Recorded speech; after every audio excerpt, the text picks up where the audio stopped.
Hello, I am Dr. Nagaraju, consultant dermatologist, cosmetologist and hair transplant specialist, Shweta Skin and Hair Clinic, Kukatpalli. ఈరోజు మనం hair transplant తర్వాత మనం జాగ్రత్తలు ఎలా తీసుకోవాలి అండ్ అసలు హెయిర్ ట్రాన్స్ప్లాంట్ ప్రాసెస్ అనేది ఎలా ఉంటుంది, దాంతో పాటుగా మనం ఎన్ని రోజులు కేర్ తీసుకోవాలి, అందులో షార్ట్ టర్మ్ కేర్ ఏంటి, ఇంటర్మీడియట్ కేర్ ఏంటి అండ్ లాంగ్ టర్మ్ కేర్ ఏంటి అనే విషయాన్ని డీటెయిల్గా తెలుసుకుందాం. జనరల్గా హెయిర్ ట్రాన్స్ప్లాంట్లో డోనార్ ఏరియా నుంచి మనం గ్రాఫ్ట్ శాంపిల్ తీసేసి రిసిపియంట్ ఏరియాలో మనం పెడుతూ ఉంటాం. సో కాబట్టి డోనార్ నుంచి రిసిపియంట్ ట్రాన్స్ఫర్ చేసినప్పుడు it's a surgical process, very minor surgical process. Anaesthesia back side ఇచ్చేసి ఫ్రంట్ సైడ్ ఎక్కడైతే మార్క్ చేసుకుంటామో అందులో మనకి ఇంపార్టెంట్ ఏరియాస్లో high density implant, medium average ఏరియాలో మీడియం డెన్స్ ఇంప్లాంట్తో మనకి ట్రాన్స్ప్లాంటేషన్ అనేది జరుగుద్ది. అండ్ ట్రాన్స్ప్లాంటేషన్ జరిగాక మనకి జనరల్గా సర్జరీ అయిపోయినప్పటి నుంచి every half an hour to 1 hour యావరేజ్గా మనము స్ప్రే చేస్తూ ఉండాలి. And day and night, so అంటే ఉదయం రాత్రి అలా 24 అవర్స్ యావరేజ్గా 24 to 48 టైమ్స్ మనం పర్ డే స్ప్రే చేయాలి with an average amount of at least 500 to 800 ml per day.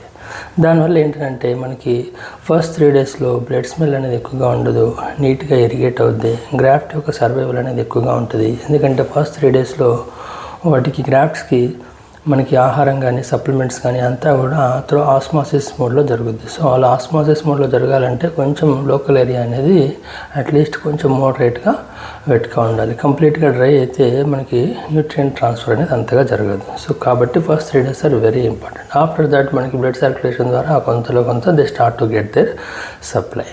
So కాబట్టి first 3 days are very important. Half an hour to 1 hour కంపల్సరీగా spray చేయాలి. అండ్ 4th డే నుంచి గుర్తున్నప్పుడల్లా spray చేస్తే చాలు. అలా 7 to 14 డేస్ తీసుకుంటే సరిపోద్ది. Depending on person to person preference, minimum 7 days అయితే పక్కా చేయాలి. కొంచెం 10 to 14 డేస్ ఎక్స్ట్రా తీసుకుంటే ఇంకొంచెం బెటర్ అడ్వాంటేజ్ అనేది ఉంటుంది. అండ్ నెక్స్ట్ ఏంటంటే అయిపోయాక 15 డేస్ నుంచి 3 months మధ్యలో మనకి జనరల్గా హెడ్ వాష్ అనేది జరుగుద్ది. జనరల్గా కొంతమంది డాక్టర్స్ 3rd డేకి మనకి హెడ్ వాష్ అనేది చేస్తారు, కొంతమంది 7th డేకి చేస్తారు. I usually prefer around 8 to 15 days. After head wash నుంచి మనకి 15 డేస్ మధ్యలో మనకి స్కాబ్స్ అనేటువంటివి వెళ్ళిపోతాయి. సో దాంతోపాటుగా హెయిర్ లాస్ అనేది స్టార్ట్ టు ఎక్స్పీరియన్స్. దీన్ని shock loss or depressing phase అంటాం.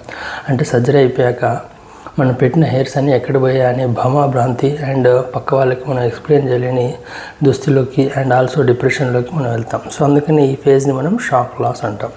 ఆఫ్టర్ 3 months అరౌండ్ 100 డేస్కి మనకి ఒక 20% ఆఫ్ ఇంప్లాంటెడ్ గ్రాఫ్ట్స్ నుంచి హెయిర్ అవుట్పుట్ అనేది కంటిన్యూస్గా ఉంటుంది. అంటే ఫస్ట్ 3 monthsలో మనకి అవుట్పుట్ ఉన్న పెద్దగా అది బయటకు రాదు. సో ఓవరాల్గా అవుట్లైన్ ఉంటుంది తప్ప అవుట్పుట్ అనేది ఉండదు. కానీ ఆఫ్టర్ 3 months 20% కంటిన్యూస్గా అవుట్పుట్ అనేది వచ్చేస్తుంది. సో 100 డేస్ ఒక 20% ఉంది. ఆ తర్వాత ఎవ్రీ మంత్ 20 to 30% యాడ్ అనేది అవుతూ ఉంటుంది. అలా 6 to 8 months వరకు 70 to 90% రెస్పెక్టివ్గా మనకి ఓవరాల్గా మనం పెట్టిన ఇంప్లాంటెడ్ గ్రాఫ్ట్స్ నుంచి అవుట్పుట్ అనేది చూస్తూ ఉంటాం. So depending on person to person graft quality యావరేజ్గా మనకి 100 గ్రాఫ్ట్స్లో మనకి 110 హెయిర్స్ నుంచి 240 హెయిర్స్ వరకు రావచ్చు.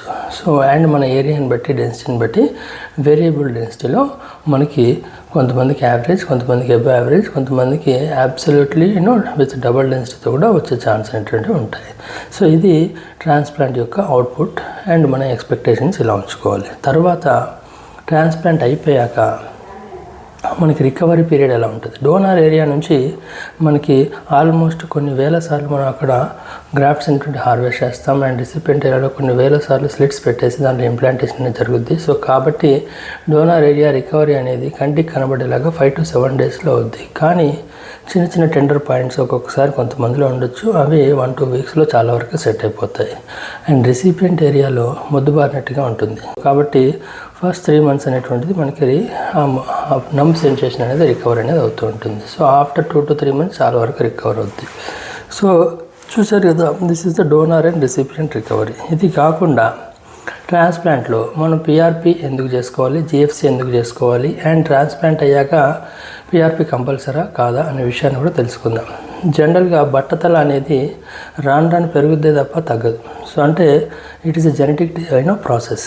సో మనకి ప్రతి సంవత్సరం ప్రతి 6 months ఒక అడుగు ముందుకు అనేది జరిగే ఛాన్స్ అనేది ఉంటుంది. సో మనకి ట్రాన్స్ప్లాంట్ అనేది ఏ స్టేజ్లో అయింది, స్టేబుల్ ఫేజ్లో అయిందా ఆర్ ర్యాపిడ్లీ ప్రోగ్రెసివ్ ఫేజ్లో అయిందా అనేది కూడా చూసుకోవాలి. మనకి ఖాళీ అయిందన్న తర్వాత మనం ఎలాగో ట్రాన్స్ప్లాంట్ చేసినా కానీ బట్టతల ప్రోగ్రెస్ని అరికట్టడం అనేది వెరీ ఇంపార్టెంట్. ఎందుకంటే మనకి గ్రాఫ్ట్స్ పెట్టాక యావరేజ్గా 6 months to 8 months, రఫ్లీ ½ year to 1 year మధ్యలో మనకి జుట్టు వస్తుంది. కాబట్టి ఈ లోపల నెక్స్ట్ స్టేజ్ వెళ్ళకుండా ఉండాలి. కాబట్టి ట్రాన్స్ప్లాంట్ అనేది ఓవర్లాప్లో కొంచెం ఎక్స్ట్రా పెట్టుకుంటేనే బెటర్. అండ్ నెక్స్ట్ ఏంటంటే బట్టతల ప్రోగ్రెస్ని ఆపడానికి మనం ఏం చేయొచ్చు. దానికి ఒక్కొక్కరు ఒక్కొక్క ట్రీట్మెంట్ మొడాలిటీస్ అనేవి వాడుతుంటారు. సో అందులో కొంతమంది మినాక్సిల్ ఇవ్వడం, కొంతమంది డిఎస్టీ బ్లాకర్ ఇవ్వడం, కొంతమంది పిఆర్పి అండ్ జిఎఫ్ సెషన్స్ చేయడం అనేది జరుగుతూ ఉంటాయి.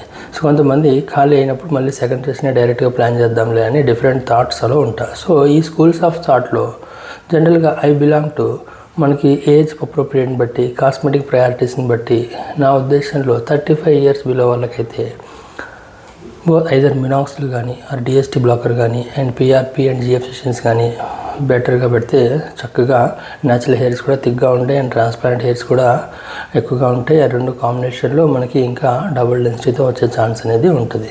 సో ఆఫ్టర్ 35 years మన ఎక్స్పెక్టేషన్స్ యావరేజ్గా ఉంటాయి కాబట్టి these are all choices. So కాబట్టి మన ట్రాన్స్ప్లాంట్ అయ్యాక బెస్ట్ రిజల్ట్స్ అయితే కాంబినేషన్ చేస్తే బెటర్. బికాజ్ ఇక్కడ best results means both transplanted and natural hairs, overall hair of value. And దాంతో పాటుగా 6 months తర్వాత ఆర్ 8 months తర్వాత ఒకసారి జుట్టు వచ్చాక తర్వాత తీసుకోవాల్సిన కేర్ ఏంటి? జనరల్గా ట్రాన్స్ప్లాంట్ అనేది మనకి యావరేజ్గా సెంటీమీటర్కి 35 grafts to 40 grafts రేంజ్లో పెడతారు. అంటే గ్రాఫ్ట్ క్వాలిటీని బట్టి సెంటీమీటర్కి 60 నుంచి 75 హెయిర్సే వస్తాయి, ఆర్ 80 hairs, 90 hairs కూడా రావచ్చు. బట్ స్టిల్ న్యాచురల్ డెన్సిటీ అనేది మనకి 110 to 140 hairs per square centimeter ఉంటుంది. సో అంటే ఆ లెక్కన వేసుకుంటే మనకి 60 to 70% of the original density మనకి ట్రాన్స్ప్లాంట్ ద్వారా మనకి ఇంప్లాంటేషన్ అనేది జరుగుతుంది. So what is happening about the rest of the density? Particularly 30 below ఉండే మన పేషెంట్స్లో వాళ్ళ expectations are almost mimicking normal hair density కావాలనే ఉద్దేశంతో వస్తారు. బట్ ట్రాన్స్ప్లాంట్ అనేది ఒక జుగాడ్ మాత్రమే. సో వీళ్ళు only give around 60 to 80% density. So అట్లాంటప్పుడు మనం ఎలా చేయాలి, వీళ్ళని ఎలా కంపెన్సేట్ చేయాలనే విషయం కూడా ఉంటుంది. సో మెయిన్గా గుర్తుపెట్టుకోవాల్సిందంటే అందుకే మనకి పిఆర్పి, జిఎఫ్సి, మినాక్సిల్, డిఎస్టీ బ్లాకర్ ఇట్లాంటివి యాడ్ చేస్తే చాలా వరకు బెటర్గా ఉంటుంది. మనకి న్యాచురల్ డెన్సిటీ పెంచుకోకపోయినా కానీ ఉన్న హై ట్రాన్స్ప్లాంటెడ్ హెయిర్స్ అనేటువంటి పెరిగాక యావరేజ్గా 8 to 10 centimeters లెంత్ పెంచినా కానీ మనకి ఓవరాల్గా వెరీ బల్కీగా కనిపిస్తూ ఉంటుంది. కానీ కొన్ని సందర్భాల్లో ఆయిల్ పెట్టినప్పుడు, హై ఇంటెన్స్ లేనప్పుడు సో మనకి కొంచెం వరకు మిడిల్ అండ్ థినింగ్ అనేది కొంతమందిలో కనిపించవచ్చు. సో అందుకనేసి సైడ్ క్రాప్ అనేది కూడా very important. So it is like మనం కార్ కొన్నాక గరాజులో పెట్టడం కంటే సో చక్కగా షోకేస్ చేయాలి. సిమిలర్గా ట్రాన్స్ప్లాంట్ చేశాక చిన్నగా మినిమం 1/2 centimeter 1 centimeter పెంచుకుంటా అంటే ఇట్ ఈస్ ఎ వేస్ట్. యావరేజ్గా 7 to 10 centimeters లెంత్లో ఉంచాలి. అండ్ సైడ్ క్రాప్ తీసుకుంటే వెరీ గుడ్ అవుట్లైన్ అనేది అండ్ అవుట్పుట్ అనేది విజిబుల్గా ఉండడం కానీ, అప్రిషియేట్ చేయడం కానీ, మనకి సెల్ఫ్ కాన్ఫిడెన్స్ అనేది చాలా వరకు బూస్ట్ కావడం కానీ ఉంటుంది. సో చూశారు కదా, ఇంకేమైనా ట్రాన్స్ప్లాంట్ తర్వాత మనకి ఇంకేమైనా డౌట్స్ ఉన్నాయా అండ్ దాని గురించి చెప్తే I will be in touch with you.